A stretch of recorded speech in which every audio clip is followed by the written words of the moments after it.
नहीं हो रहा, सबको इक्वल चांसेस है ग्रो करने के, सो डेविएट नहीं होना चाहिए। Third option is random meeting. Random meeting की वजह से क्या हार्डी वीनबर्ग इक्विलिब्रियम डेविएट होना चाहिए, नहीं होना चाहिए? Random meeting, no. Fourth option is small population size. क्या इसकी वजह से होना चाहिए, नहीं होना चाहिए? स्मॉल पॉपुलेशन साइज की वजह से। So the answer would be small population size. समझ आ गया? ये कॉन्सेप्ट सबको क्लियर है या नहीं है?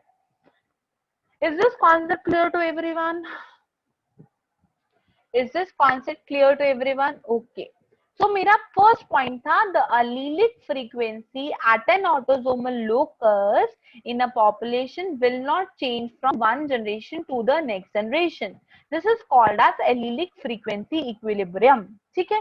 Next उनका point था, स्पैक था हार्डी-वीनबर्ग इक्विलिब्रियम का, the genotypic frequency of a population. जो genotypic frequency है मतलब p square Q square 2pq are determined in a predictable way by the allelic frequency.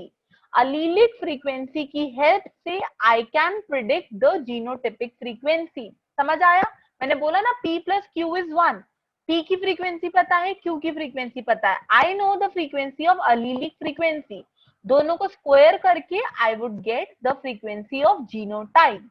So I can estimate the genotypic frequency of a population by if I know the allelic frequency. This is called as genotypic frequency equilibrium. Is this point clear to everyone? Is this point clear to everyone or not? ये clear है या नहीं है? फिर next है it is the neutral equilibrium. पहला था allelic frequency equilibrium, second था genotypic frequency equilibrium and third one is a neutral equilibrium. हमेशा Hardy Weinberg law is in neutral equilibrium. What does it mean? It means that the allelic and genotypic frequency do not change by the random meeting. अगर कुछ random meeting होती है तो allelic और genotypic frequency change नहीं होनी चाहिए from one generation to another.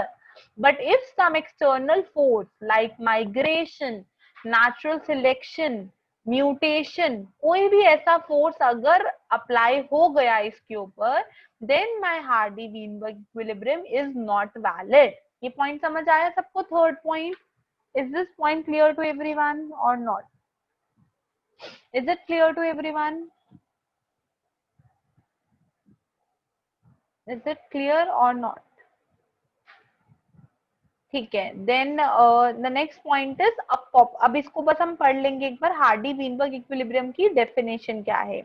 A population in which the allelic frequency remains constant from one generation to another generation and in which the genotypic frequency can be predicted from allelic frequency is said to be the Hardy-Weinberg equilibrium. जो मैंने ऊपर 3 points पढ़े उसको उन्होंने compile कर दिया कि अगर एक जनरेशन से दूसरी जनरेशन में एलिलिक फ्रीक्वेंसी सेम रह रही है और जीनोटिपिक फ्रीक्वेंसी को we can predict with the help of allelic frequency, it is called as Hardy Weinberg equilibrium.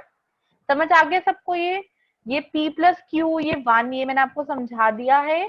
These are the assumptions of Hardy-Weinberg equilibrium: random mating, no natural selection, no mutation, no migration, larger population.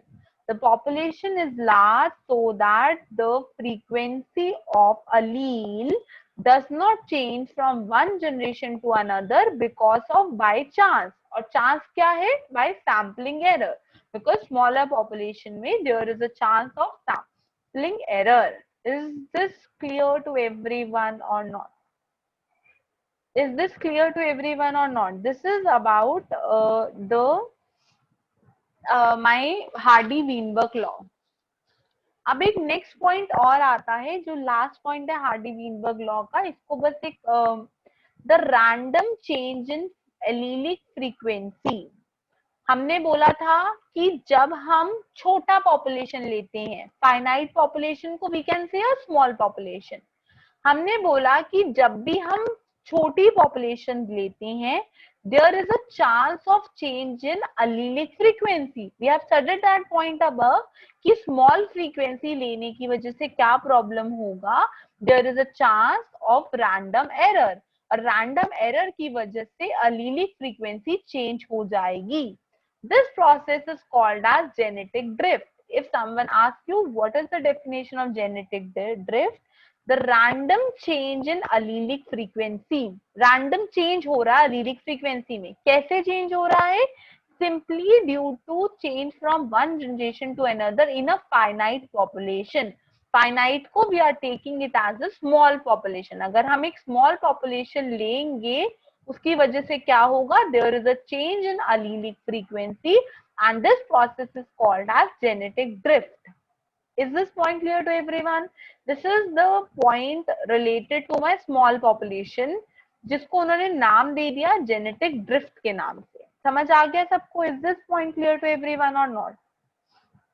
Is this point clear to everyone or not? Then moving towards the next concept is of zygosity. What is zygosity? Zygosity क्या होता है? Class कब तक है हमारी? 8:30 तक, अभी time है. Okay. So what was zygosity? Zygosity एक ऐसा कॉन्सेप्ट है, जैसे हमने बोला होमोजाइगस, हेट्रोजाइगस. ये होमोजाइगस, ये जो जाइगस है, ये क्या रिप्रेजेंट कर रहा है? What does this zygous is representing? Zygosity is the degree to which both the copies of a chromosome or a gene have the same genetic sequence. किस डिग्री तक जो कॉपीज हैं, जो दो कॉपीज हैं, हमने बोला दो कॉपीज ऑफ क्रोमोसोम किस डिग्री तक सेम है? If they are same, I will call it homozygous.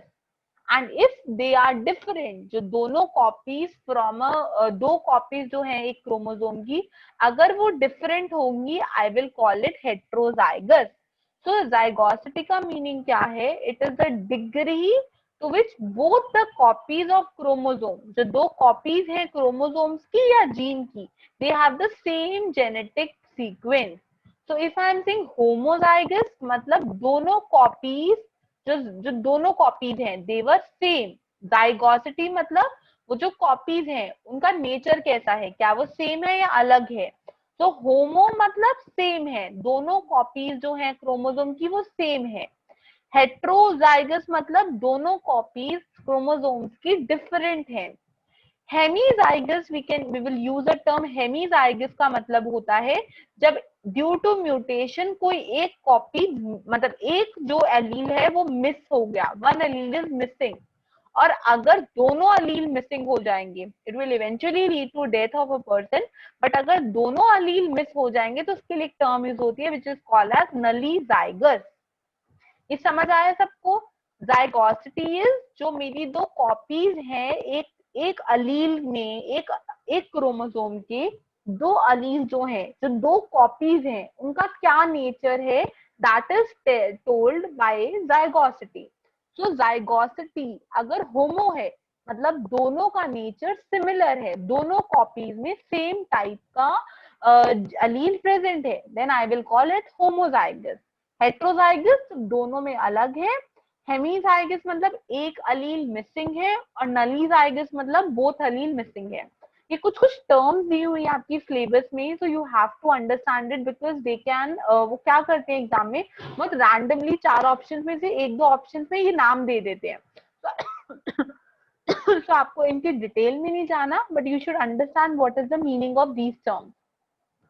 ये एक पॉइंट क्लियर हुआ. जाइगोसिटी की एक क्लासिफिकेशन थी, पहली क्लासिफिकेशन थी इन चार में डिवाइड था. किस बेसिस पे? कि जो दो कॉपीज हैं उनके जो अलील्स हैं वो सेम है, नहीं है, कि प्रेजेंट नहीं है. This is the first classification of zygosity. Ma'am please give some example for last two time. कोई एग्जाम्पल नहीं है. देखो मैं क्या बोल सकती हूँ, मेरा एक अलील है जो आई का कलर दिखाता है. आई का कलर सपोज दिखाता है, अगर किसी में पी होगा या क्यू होगा, this is representing my I colour. और मैं ये बोलूं कि मदर वाला जो अलील है ना, सपोज मदर का ये जो आई कलर का अलील है उसमें म्यूटेशन हो गई है जिसकी वजह से इसका कोई अलील यहाँ प्रेजेंट ही नहीं है, सिर्फ फादर का एक पी अलील प्रेजेंट है, मदर का allele is missing from this area, then I will call it hemizygous. अगर वो ऐसा अलील है विच इज लाइफ थ्रेटनिंग, मतलब म्यूटेशन ऐसे अलील में हो गई जो लाइफ थ्रेटनिंग है, तो बंदे की डेथ हो जाएगी। But some mutations are not life threatening, they will not cause the death of a person. So वो चीजें एग्जिस्ट करती हैं and they move from one generation to another.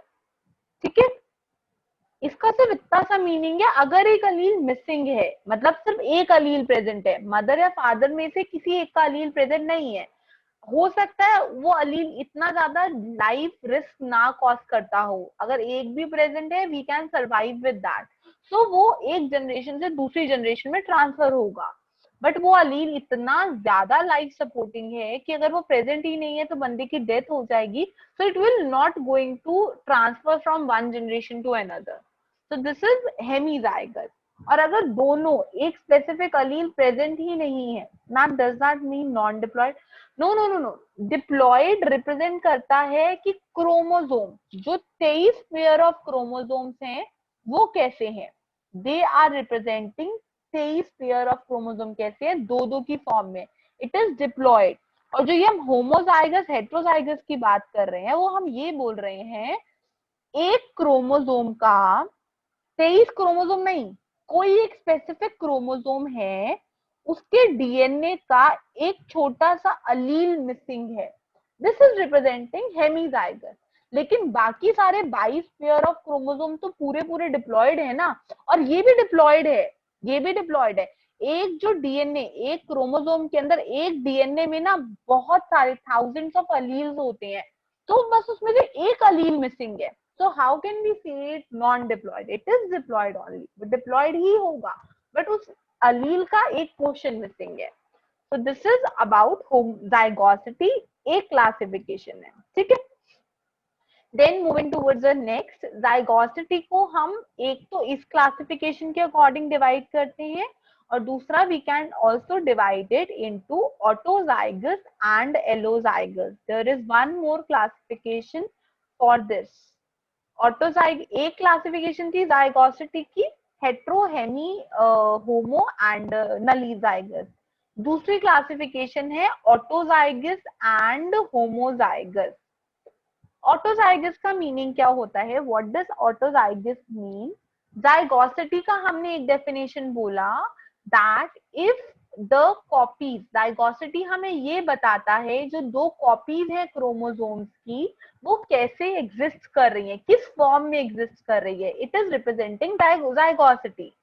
जाइगोसिटी ये भी रिप्रेजेंट करता है कि जो मेरा जीनोटाइप है वो कहाँ से ओरिजिनेट हुआ है, where it has came from, हम उसको भी जाइगोसिटी बोलते हैं। एक चीज की दो डेफिनेशन भी हो सकती है।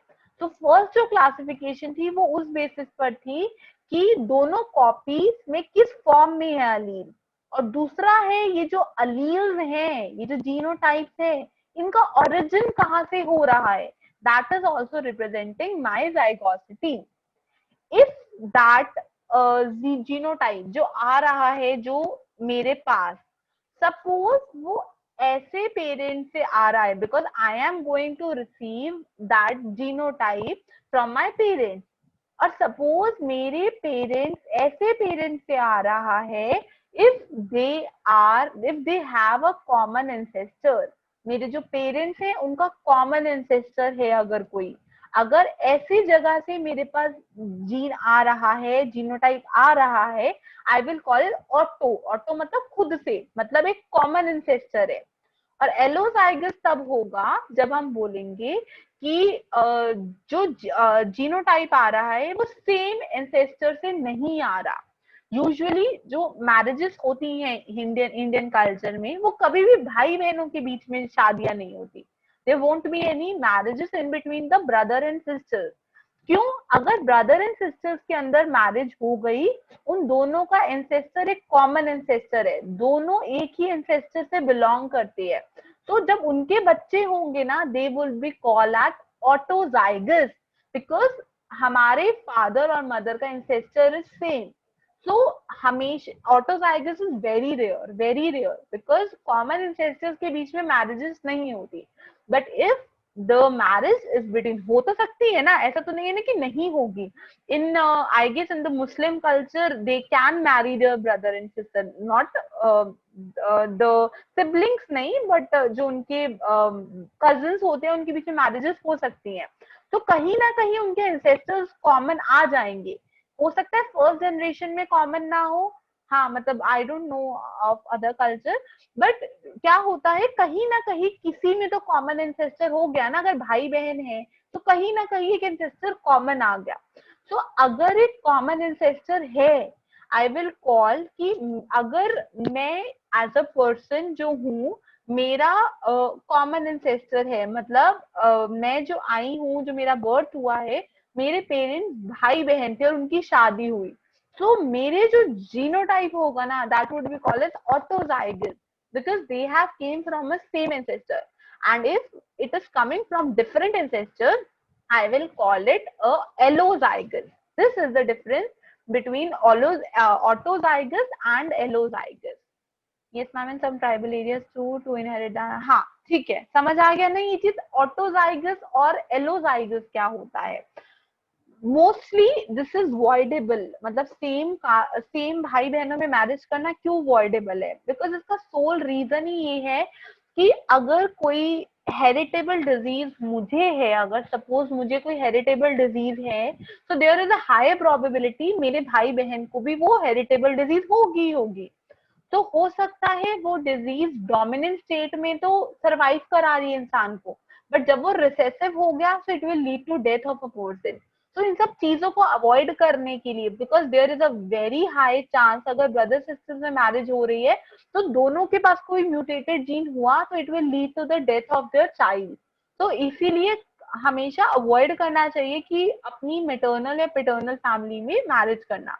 बट दिस इज पॉसिबल, हो सकता है, होता भी है।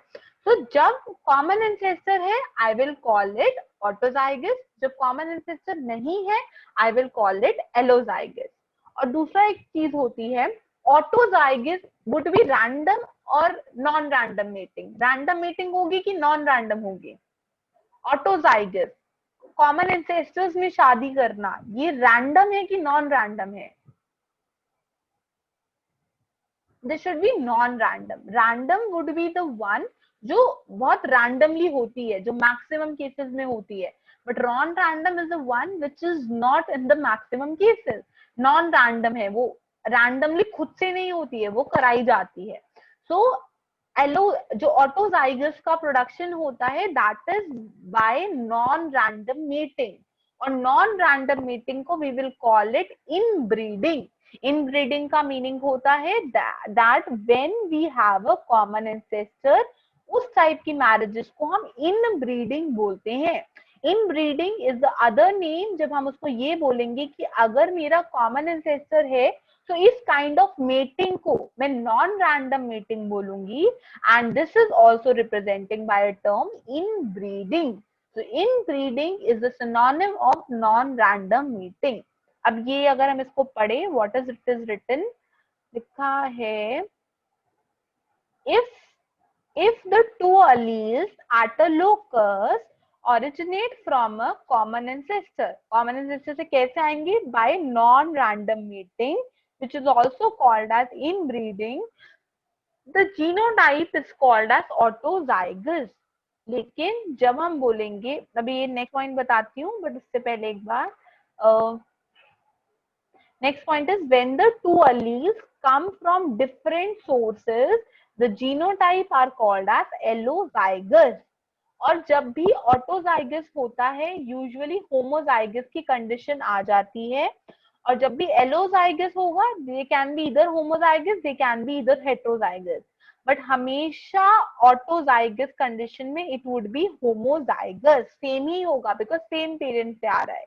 दूसरी चीज, it is also called as identical by descent, they are same by descent, by their ancestry, और इनको हम बोलते हैं they are called as identical by state. I don't know why they have written identical by state, but allozygous को we will say it identical by state. और ये point याद रखना, एलोजाइगस में होमोजाइगस हेटेरोजाइगस कुछ भी हो सकता है, और ऑटोजाइगस में it would be only my homozygous. Are these points clear to everyone और नॉट? जाइगोसिटी क्लियर है सबको या नहीं है?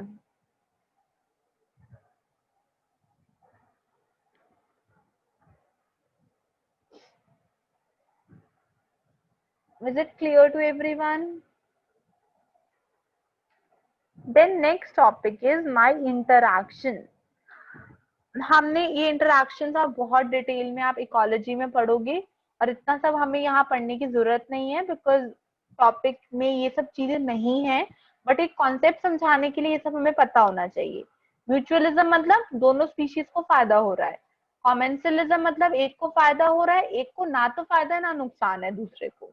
एमेंसिलिज्म मतलब एक को नुकसान हो रहा है और दूसरे को ना तो फायदा ना तो नुकसान। कंपटीशन मतलब दोनों को नुकसान हो रहा है। प्रिडेशन प्रे होस्ट पैरासिटिज्म, जो प्रिडेशन पे होता है उसमें एक को फायदा होता है एक में नुकसान होता है। होस्ट पैरासिटिज्म में एक को फायदा होता है एक को नुकसान होता है। न्यूट्रलिज्म में किसी को फायदा नहीं किसी को नुकसान नहीं। होस्ट पैरासिटिज्म का में क्या होता है, पैरासाइट सपोज मेरे बालों में जो लाइस होती हैं, this is the relationship between host parasitism. तो पैरासिटिज्म को मेरी बॉडी से खून मिल रहा है उसको फायदा हो रहा है, और मेरी बॉडी का होस्ट का खून जा रहा है उसको नुकसान हो रहा है। तो parasite would be on the plus side and host would be on the negative side. ऐसे ही प्रेडेशन प्रे में जो प्रेडेटर होता है वो प्रे को खाता है, मतलब प्रे को नुकसान हो रहा है और प्रेडेटर को फायदा हो रहा है। So these are some basic things that I guess every one of you know. हमें इसको डिटेल में नहीं पढ़ना, हमें पढ़ना है कंपटीशन जो होता है, ये भी हमें पता है कंपटीशन कभी भी इंट्रा स्पेसिफिक भी होता है इंटर स्पेसिफिक भी होता है। इंट्रा स्पेसिफिक मतलब जब कंपटीशन होता है सेम स्पीशीज में उसको बोलेंगे इंट्रा स्पेसिफिक। जब कंपटीशन होगा डिफरेंट स्पीसीज में we will call it inter specific, है ना। अब बताओ intra specific competition is more dangerous और inter specific competition is more dangerous? which one is more dangerous, intra or inter? Which one is more dangerous, intra specific is more dangerous or inter specific is more dangerous? Intra specific is more dangerous. Why intra specific is more dangerous? क्यों होता है intra specific ज्यादा dangerous? Intra specific because जो intra specific में क्या होता है, मैं जो मेरे जैसे से स्पीशीज हैं हम लोग को खाना सेम है, तो हमें सेम रिसोर्सेज के बीच में एक दूसरे को कम्पीट करना है फाइट करना है। लेकिन जो इंटर स्पेसिफिक है मतलब स्पीशीज अलग है, मतलब उनका खाना उनका हैबिटेट डिफरेंट हो सकता है, उनका हैबिटेट डिफरेंट होगा तो chances of competition are less as compare to intraspecific. So intraspecific always have more competition. Next हमें एक चीज पढ़नी है प्रेडेटर प्रे और प्रेडेटर मॉडल के अंदर what is prey and predator model. उसमें मुझे ऐसे डिफेंसेस पढ़ने हैं। There are few terms which are written in your syllabus. So predator prey में वी नो दैट, ये हमें कॉन्सेप्ट पता है, प्रे इज द वन जिसके ऊपर प्रेडेटर फीड करता है, और प्रेडेटर इज द वन जो खा रहा है। So predator would be on the positive side and prey would be on negative side. अब predator prey का एक एग्जाम्पल हो सकता है कार्निवोर और हर्बीवोर। कार्निवोर हर्बीवोर को खाते हैं, so carnivore would be the predator और herbivore would be the prey। लेकिन अगर हम हर्बीवोर और प्लांट की बात करेंगे, हर्बीवोर प्लांट को खाता है, so herbivore would be my predator here and plant would be my prey। ये चीज सबको समझ आती है? Is this point clear to everyone? Is this point clear to everyone or not? Yes. अब हमें बढ़ना है मेन ये चीज which is called as predator defenses। इसको समझने के लिए हमें वो पुराना कॉन्सेप्ट पता होना चाहिए था, इसलिए मैंने ब्रीफ में बताया। What is predator defenses? predator defenses का मीनिंग है कार्निवोर हर्बीवोर को खा रहा है, तो वो हर्बीवोर क्या करता है, वो हर्बीवोर इज अ प्रे, वो क्या करेगा, वो अपने आप को बचाने के लिए प्रेडेटर से डिफेंस बचने के लिए वो क्या करेगा, वो कुछ चीजें अपने में ऐसे कैरेक्टरिस्टिक्स लाएगा जिसकी वजह से वो प्रेडेटर उसको पहचान नहीं पाएगा, उसको डिटेक्ट नहीं कर पाएगा, उसको सिलेक्ट नहीं कर पाएगा, उसको कैप्चर नहीं कर पाएगा। तो this is called as predator defences. मतलब प्रेडेटर से कैसे वो अपने आप को डिफेंस कर रहा है, अपने आप को बचा रहा है। How the prey is defencing itself from the predator, this is the meaning of predator defences. कि प्रेडेटर से प्रे अपने आप को कैसे डिफेंस कॉज कर रहा है। तो कुछ ऐसे कैरेक्टरिस्टिक्स होते हैं जिनकी हेल्प से प्रे अपने आप को प्रेडेटर से डिफेंस करता है, हमें वो पढ़ना है। दो टाइप के होते हैं, कोलोरेशन एंड मिमिक्री। दो टाइप के प्रेडेटर डिफेंसेस हैं। प्रेडेटर डिफेंस कौन कर रहा है, प्रे अपने आप को प्रेडेटर से डिफेंस बचाने के लिए अपने में क्या चेंजेस कर रहा है। So this coloration and this mimicry, these are the changes which are done by the prey. Prey अपने में कुछ चेंजेस कर रहा है जिसकी हेल्प से वो प्रेडेटर से बच जाता है। दिस इज प्रेडेटर डिफेंसेस, जो दो टाइप का होता है, colouration and mimicry. Coloration is further divided into two kinds. One is cryptic coloration and another one is my aposematic coloration. Cryptic coloration and aposematic coloration. Cryptic coloration is also called as camouflage and aposematic coloration is also called as warning coloration.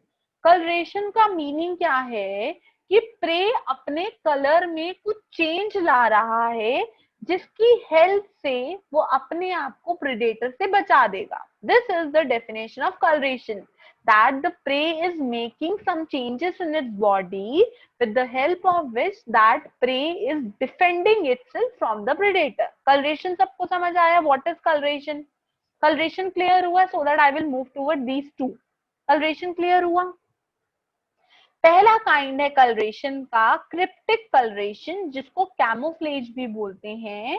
इसका meaning क्या होता है, colours and patterns that allow the prey to blend in the background.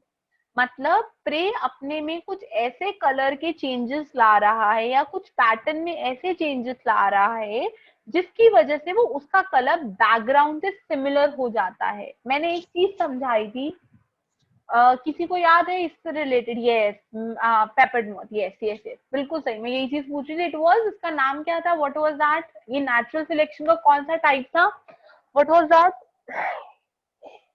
Peppered moth क्या करता था, अपने आप को कलर, जब इंडस्ट्रियल रेवोल्यूशन हुआ तो क्या हुआ, धुआं आया, धुएं की वजह से जो पेपर्ड मॉथ, धुएं की वजह से जो ब्रांचेस का कलर था वो डार्क हो गया। तो जो प्रे जो ऐसा था जिसका कलर डार्क था, जिसका कलर मैचिंग था उसके बैकग्राउंड से, उस ट्री के कलर से, वो बच गया था और दूसरों की डेथ हो गई थी। This is called as industrial melanism, कि अपने कलर को प्रे ने इस तरीके से चेंज किया कि उसका कलर बैकग्राउंड से मैच हो गया, जिसकी वजह से प्रेडेटर पहचान ही नहीं पाया कि यहाँ पे कोई प्रे है और वो बच गया। तो this is the way of defence of the prey. समझ आया ये point? What is cryptic coloration? When the colour of that prey और द पैटर्न, ऐसा नहीं सिर्फ कलर, पैटर्न भी हो सकता है, या कलर अपना वो इस तरीके से चेंज कर दे जो बैकग्राउंड से मैच हो जाए, that would be called as cryptic coloration. इससे वो बच जाएगा, तो this will come under predator defences. समझ आया? Is this clear to everyone? Cryptic coloration समझ आया सबको? Is cryptic coloration clear to everyone or not? Is this clear to everyone or not? Cryptic coloration clear हुआ या नहीं हुआ? Then moving towards the next is aposematic coloration, जिसको हम बोलते हैं warning coloration. What is aposematic coloration? इसमें क्या होता है, इसमें प्रे अपना कलर बहुत ब्राइट कर लेता है, वो बैकग्राउंड से मैच नहीं करता, वो अपने कलर को बहुत ब्राइट कर देता है, जिसकी वजह से प्रेडेटर को क्या लगता है कि शायद इसके अंदर कोई टॉक्सिक केमिकल है और अगर मैंने इसे खाया तो मैं मर जाऊंगा। तो मतलब कलर ब्राइट हो गया, it is not similar to the background, it is bright, वो अपने आप को ब्राइट कर लेता है, जिसकी वजह से प्रेडेटर को लगता है कि ये वार्निंग है, इसमें कुछ टॉक्सिक कंपाउंड प्रेजेंट है और वो उसको खाता नहीं है। तो it is called as warning coloration, की वार्निंग मिल गई, कलर इतना ब्राइट हो गया कि प्रेडेटर डर गया कि शायद इसमें कुछ टॉक्सिक, चाहे कोई टॉक्सिक मटेरियल नहीं है, बट वो प्रेडेटर कंफ्यूज हो जाएगा कि शायद इसमें इतना ब्राइट है, शायद इसमें कुछ टॉक्सिसिटी हो सकती है, तो वार्निंग मिल गई उसको, तो उसको नहीं खाएगा और प्रे बच जाएगा। This is aposematic coloration which is also called as warning coloration। समझ आया डिफरेंस? कलरेशन दो टाइप में, क्रिप्टिक कलरेशन और एपोसिमेट्रिक कलरेशन के बीच में। Is the difference between two clear to everyone? Clear हुआ या नहीं हुआ? Clear. So this is about coloration, ये एक टाइप ऑफ प्रेडेटर डिफेंस था। देन मूविंग टुवर्ड्स, टाइम क्या हो गया? 26। Then moving towards the next is my mimicry। Mimicry भी एक काइंड का अपने आप को डिफेंस, बचाने का तरीका है। ये सब प्रे में चेंजेस हो रहे हैं, याद रखना, these are not changes in the predator, these are the changes in my mimicry, these are the changes in my predator। Example हम नेक्स्ट क्लास में डिस्कस करेंगे, पहले हम तीनों को समझ लेते हैं, फिर एग्जाम्पल डिस्कस करेंगे। Next is mimicry. मिमिक्री का मीनिंग होता है, कुछ प्रे क्या करते हैं, एक स्पेसिफिक ऑर्गेनिज्म को मिमिक कर देते हैं और मतलब उसकी तरह दिखना शुरू हो जाते हैं, किसी और ऑर्गेनिज्म की तरह दिखना शुरू कर देते हैं। मिमिक्री होता है ना कि मैं जैसे कोई शाहरुख खान की मिमिक्री करता है, कोई किसी की मिमिक्री करता है, दैट इज हम अपने आप को उनकी तरह दिखाते हैं। तो हाँ, नकल करना, यस, नकल करना इज मिमिक्री करना। तो कोई ऐसा ऑर्गेनिज्म जो बहुत ही ज्यादा डेंजरस है, मतलब एक प्रे अपने आप को मिमिक करता है, किस फॉर्म में, ऐसा दिखना शुरू कर देता है कि मैं बहुत डेंजरस वाला ऑर्गेनिज्म हूँ, मतलब अपना कलर अपने आप को किस फॉर्म में चेंज कर देना, किसी और ऑर्गेनिज्म में, और वो ऑर्गेनिज्म ओरिजिनली बहुत डेंजरस होता है। तो जब प्रेडेटर आएगा वो सोचेगा अरे ये तो वो डेंजरस वाला ऑर्गेनिज्म है और उसको खाएगा नहीं, लेकिन लेकिन सच्चाई क्या थी, उस प्रे ने अपने आप को उसमें मिमिक करा था। तो दिस इज द मिमिक्री, कि प्रे अपने आप को चेंज कर लेता है किसी और ऑर्गेनिज्म में, और जो वो ऑर्गेनिज्म है जिसने अपने आप को चेंज करा है, मतलब ये नहीं कि अपने कॉम्पोजिशन चेंज कर लेगा, वो दिखता जैसे है, बस अपने दिखावट को चेंज कर लेगा। जो हम जैसे कपड़े पहनते हैं, हमारे बाल है, अब क्या कर सकते हैं हम अपने आप को मेकअप करके, कपड़े पहन के हम चेंज करके, वी कैन चेंज, हम ऐसा धोखा दे सकते हैं किसी को कि हम मतलब हम अपने आप को कुछ और भी दिखा सकते हैं कि हाँ मैं ऐसा दिखता हूँ, बट असली में मैं वैसा नहीं हूँ। तो उससे प्रेडेटर को धोखा हो जाएगा और वो स्प्रे को छोड़ देगा। This is what is called as mimicry. ये समझ आया what is mimicry and what is coloration? Difference between mimicry and coloration. Coloration में सिर्फ कलर का चेंज हो रहा है, there is just a change of colour. Mimicry में वो अपना कलर, अपना बिल्कुल same A to Z ditto दूसरे ऑर्गेनिज्म की तरह दिखना शुरू हो जाता है। और इसमें जो कलर का चेंज हो रहा है, that is with respect to the background, कि जो बैकग्राउंड है उसके रिस्पेक्ट में वो अपना वो कलर क्या चेंज कर रहा है। और मिमिक्री में वो अपना कलर चेंज कर रहा है, अपना पैटर्न चेंज कर रहा है, but with respect to some organism, अपने आप को दूसरे ऑर्गेनिज्म की तरह बना रहा है। और कलरेशन में वो बैकग्राउंड से अपने आप को कंपेयर कर रहा है ना। प्रे खुद को बचाने के लिए मिमिक्री कर रहा है, यस, प्रे खुद को बचाने के लिए मिमिक्री कर रहा है। किसकी मिमिक्री कर रहा है? जो ऑर्गेनिज्म असली में बहुत डेंजरस था, तो उसने अपने आप को कैसा दिखा दिया, मैं डेंजरस हूँ, सो प्रेडेटर आकर उसको खाएगा नहीं। So this is the difference between mimicry and coloration। Clear है ये सबको? Is it clear to everyone? Is it clear to everyone? Clear, ठीक है। So with this we will end up our class for today and we will continue with it tomorrow। ठीक है, thank you so much। कुछ doubt हो so you can ask। अभी थोड़ा सा syllabus complete हो जाए, लाइक अभी आप लोग यहाँ पे एवोल्यूशन कर लो, side by side Ranjan ma'am ecology पढ़ा रही है, उसको साइड बाय साइड करते रहो और फिर क्वेश्चन को ट्राई करना, पेपर्स को ट्राई करना शुरू करना। Thank you so much, thank you so much.